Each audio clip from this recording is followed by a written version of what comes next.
Hi, welcome back everyone. Welcome to my channel. Let me start this video off by saying I am not knocking telemedicine practices or telemedicine clinics. Let's be very clear about that from the beginning of the video. That is not the premise of this video. Today, I am going to share with you why me, myself, and I chose not to start a telemedicine practice. So let's jump right in. Have you ever had the feeling in life where you feel like it's time for something more? Almost like you can feel that a shift needs to happen. It's almost a feeling of what's next. I think that feeling, coupled with the fact that I've always had a desire to create something of my own, led me to start just brainstorming different ideas. Before I started thinking of business ideas, I actually started to think about things from a logistical standpoint. How does this new thing need to be able to fit into my life? So I had to kind of take a survey of like what my life consisted of, what moving parts were in place, and then figure out how something new could fit into what was already on my plate and why it needed to fit in that way. For example, whatever this new thing was going to be, it needed to be flexible, okay? Because number one, I was newly divorced at the time, still processing a lot of things, so I wanted to give space for that to happen. Also, this new thing needed to be flexible because I have a son, and when I have him with me, it is just me and these two hands and him and his body. So those of you who are parents out there or have experience with children, you know things can happen at any moment. There are a lot of unexpected twists and turns and pivots that you have to be ready to adjust and account for. So I needed it to be flexible from that perspective. But then also I needed it to be flexible because I strongly value my work-life balance. That is something I do not play with at any cost, in any way, in any realm, in any fashion. I do not play with my work-life balance. So I knew whatever new thing was going to come needed to fit that criteria of being flexible. Another example is that whatever this new thing was going to be, it needed to be mine. I did not want to have a partner. I did not want to have a boss. I did not want to have an oversight position. It needed to be something that was just mine, that I had creative control. All of the control needed to be in my hands for the most part. Now, I wasn't opposed to temporary partnership or an oversight position or something of that nature, but it couldn't be something that would be long term. And then, I don't know, I feel like this is not a sign, number one, to try to convince or tell anybody that they should not do anything as far as a career or any entrepreneurial journey that has a boss, that has a business partner, that has an oversight position. Not saying that. This is not a sign from any angle to tell you to do that. I think there's actually a huge benefit in having those things in place. I just knew for me, for what I was doing, it did not feel in alignment with what I was trying to birth at the time. And so, yeah, for me, with this specific venture, I needed to be able to fly solo, at least in the long term. Lastly, whatever the new thing was, it needed to be something where I would not solely trade my time for money. I know better than that at this stage in my life, and we are working smarter, not harder, period.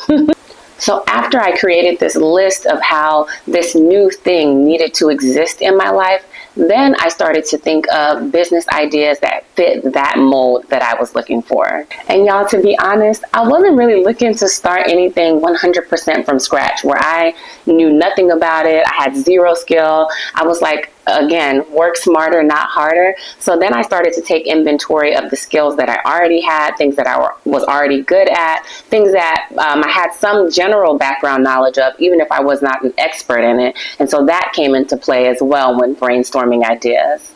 Those things ultimately led me down the path to deciding to start my own telemedicine practice. But I did not want to do primary care. I did practice in primary care for about 2 years, and it just wasn't my jam. I do feel like as you start to work as a provider and you get exposed to different settings, some things just feel like this ain't it. And some things feel like I could see myself doing this. I feel more drawn and inclined to this. Outside of like money, there are other things that draw you to a specific specialty over another.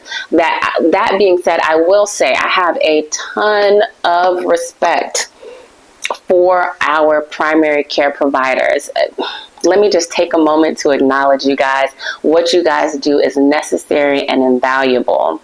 You guys literally are a strong pillar of our healthcare system, and my hats go off to you. I thank you for your service. I thank you for everything that you do on a daily basis. It is not easy, so I salute you and I honor you.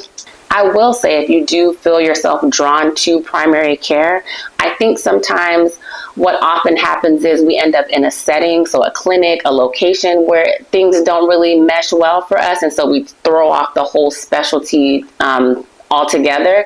What I would say is, if you do feel called to primary care, or really any specialty for that fact, try out different locations, try out different clinics, try out different settings that cater to that specialty to see where you kind of fit and you find alignment and you find that sweet spot. But I digress. So knowing I didn't want to do primary care in a telemedicine setting, I did end up finding a niche that worked beautifully for me, specific to my personal background, my clinical expertise, and my practice experience. From there, I was locked in, y'all. Oh my gosh.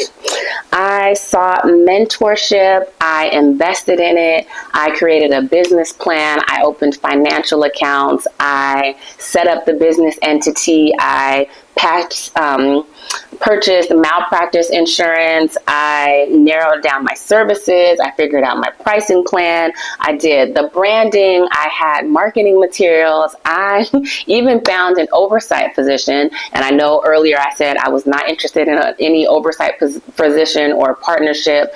And this would have been a temporary thing because California is slowly but surely inching closer to autonomous practice for nurse practitioners. So I was like, I can do this temporarily. And so I was like 90% there, y'all. But life just kept happening. If you've watched the introduction series, life just kept happening to me. And it felt like I could never get from 90 to 100% done to like launch and ready to go. Life, it just wasn't happening. It's actually funny now, verbalizing and vocalizing these things on camera for you guys, because I know somebody is out there thinking, wait a minute. I've watched the introduction series. She had X, Y, Z, A, B, and C going on. How in the world did she find time to start creating a business at that? For those of you who have done it, it takes time. It takes a level of determination. It takes a level of focus. And so while I do not have the answer to where I found the capacity to do that, I will say that I am in therapy currently trying to unpack all of this stuff, because I mean, life has been moving 1,000 miles per minute for me. So I don't recommend that you do it in a season of busyness or a season of major transitions, but I did. As I started very deeply contemplating my father's death and just like what my purpose here on this earth was, I don't know, it just became more apparent to me that I wasn't hitting 100% and like ready to push go, because I wasn't walking in my purpose. And I felt like God was calling me to do something else. It was one of those things that as I started to journal and reflect and pray and hear from him, it was like, yeah, this is not what I need you to do. So I'm going to keep interrupting your flow. And y'all, I pouted. Metaphorically, I was kicking my feet. I was throwing a toddler tantrum, and I just could not understand. I was like, I did so much work in the midst of so many other transitions. Like, why is this not happening? Why would you let me do all of this work just to lead me down a path of, nah, that's not what you're going to do? I just could not make sense of it. I could not make sense of it. I was so frustrated. I literally had to keep praying back to back, like, am I sure that I'm hearing you properly? Like, this can't be it. Like, you can't be telling me to throw this work that I've just done away. Like, I had marketing material and everything. I had told people in my inner circle. I had started to tell people outside of my inner circle. Yeah, I was ready to get it popping. But do you want to know what was the thing that finally nailed the coffin closed on it? That was like, you got to let it go? When I tell you God works in mysterious ways. So I kept praying for clarity and answers. And when I would get an answer that I didn't like, I would pray some more. And when I got an answer that I was sort of like, am I interpreting this right? Am I reading the room properly? I would pray some more. And so finally I was like, Lord, make it plain and make it clear as day. Speak to me like I am a child. And I left it at that. I dove back into learning about this new business venture from all angles. And I'm a part of a mentorship community, and they recommended a book called Skyrocket Your Business by Isis Bradford. This group does not just recommend anything. So I was like, I don't know too much about it, but they recommended it here, and their recommendations land and hit every time. So I purchased it. I finally picked up the book, and I was ready to dive deep into all of the new knowledge that it would hold. And so I started reading the book, ready to learn about business. And y'all, by page 13, I think we were still in the introduction of the book. We hadn't even gotten to the meat and potatoes. By page 13, God literally was like shaking me by my shoulders. Page 13 said, changing your goal when you are so close to achieving it is one of the scariest and most difficult things to do. There was still a stubborn part of me that was clinging to the old vision I had created of my future, despite identifying a new, more aligned path. Letting go meant taking a chance on a new dream, one I hadn't planned for. So I prayed and sought clarity, asking for wisdom and guidance. Let me tell you something. Never ask the universe a question unless you are ready for the answer. You will receive it, and when you do, it's your duty to respond. Now, if that is not verbatim what I needed to hear, changing your goal when you are so close to achieving it is one of the scariest and most difficult things to do. That's how it started. And I was like, I literally had to close the book after reading that little paragraph. I closed the book and was like, I hear you. Clear and plain as day. Ask and you shall receive. I literally was so shook that I ended up DMing her and emailing her like, I thought this was supposed to be a business book, and here I am with the whole word. Like, you are preaching in this book, and it hit me. It resonated with me so deep. I had to like reach out to her. So I slowly began to start detaching myself from a goal that I was so close to achieving. And I still had thoughts of, but what if, and what if and I just kept hearing, you said make it clear, and I made it clear, didn't I? And here you are still questioning. I had to literally surrender. I literally had to surrender. And in this season of my life, it's truly about listening. Listening to what I feel in my heart, listening to what I feel in my gut, listening to what I feel in my spirit, even when I don't feel like listening, even when I don't understand, and especially when I don't know clearly what the outcome or end goal is supposed to be. I think that's the biggest thing that was like difficult for me. I tell people all the time that going to school and graduating wasn't like, I see it as an accomplishment, but it's not like so meaningful from that perspective of like, oh my gosh, you did it and accomplished it. I knew going in that I would accomplish it. This is different. School, you have a syllabus. You have this semester, you need to take these courses. In this class, you're going to do this. You're going to be graded like this, and this. This journey that I'm on now of content creation, health, wellness, mind, body, spirit, there's no syllabus, there's no course curriculum. It's just like putting one foot in front of the other. And for me, that is so scary. But it's like there's a freedom and a liberation in it. But there's also like, what am I doing? Like, what what is the end goal? So I'm leaning more into being comfortable with not knowing in this season and just listening and following my intuition. So I made the decision to not start my own telemedicine practice. And initially I'll be honest, I was like, man, I wasted so much time. But in hindsight, looking back now, a lot of the skills that I had learned are actually coming into play now with this whole content creation journey that I'm on.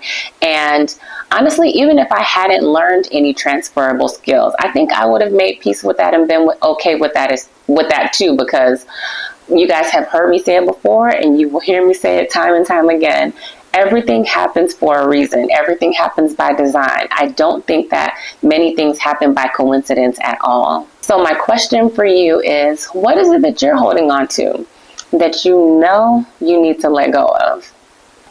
Be it a business idea, a relationship, romantic or platonic, a work environment, and let's be serious. Sometimes even material things, tangible items. Sometimes we need to let things go, donate them, put them in the trash. What is something that you're holding on to that you know deep down in your heart it is something that you need to let go of? What is that thing? Can you identify that for yourself and be honest and transparent with yourself about it? And if you're on the other side, if you've learned the power and the benefit of releasing and letting go and not holding on to things, what kind of inspired you to get to that point, and what insights or advice could you offer to those of us who are still learning and adjusting to that new concept of release? We are all in this together. So any questions, any comments, any feedback, any insights, all of it, I would love to hear from you guys. Feel free to drop me a comment down below. If you guys are a little bit shy and you want to DM me directly on Instagram, I'll link my handle here on the screen. And as always, thank you guys so much for rocking with me for another video. I cannot believe that I have been consistently putting out content. I don't know, I feel so much shock and awe that I'm here in this space, but I am enjoying it. I will say that I'm enjoying it. So thank you guys for the support, the love, the encouragement, all of the things, the engagement. For a small YouTuber like myself, every like, comment, subscription to my channel really does go a long way. So if you feel compelled to do so, your girl would definitely appreciate it. Until next video.